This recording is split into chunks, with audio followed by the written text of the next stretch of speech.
Soul Garden. Live, love, be. Hello Geminis, and welcome now to Wednesday. Well, it's going to be a dynamic and rich astrological day. We've got a lot going on the planets. The universe is really working on us to grow. Today we continue with the soul pyramid from yesterday, and if you need an explanation on what that is, go back to yesterday's show. They're still online and available for you.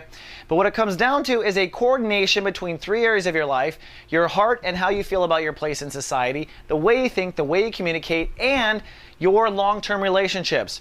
Yesterday it was about expanding your long-term relationships as it relates to those other areas. Today it's about regenerating your long-term relationships as it relates to those two others.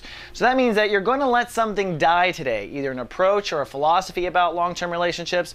You may even let an LTR go, someone you thought you'd be with all along. You're realizing you just can't. Now that you've seen the big picture, you just cannot continue it. So it's kind of a day of mourning to some degree, but really only the morning you'll have mourning.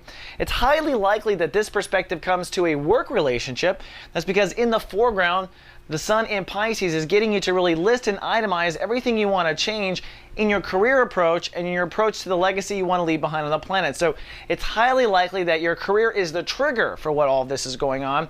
But really in the background, the real deep karma is, again, your long-term relationship approach and the way you think. Now, no matter what happens, Gemini, I think by the afternoon you're probably going to detach or really want to go into your deepest self, because the moon will actually shift, breaking the pyramid apart, and move into Taurus this afternoon.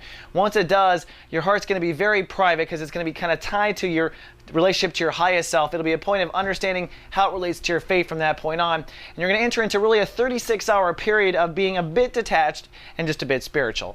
All right, Gemini, that's all I have for Wednesday. See you tomorrow with more soul horoscopes. Live, love, be.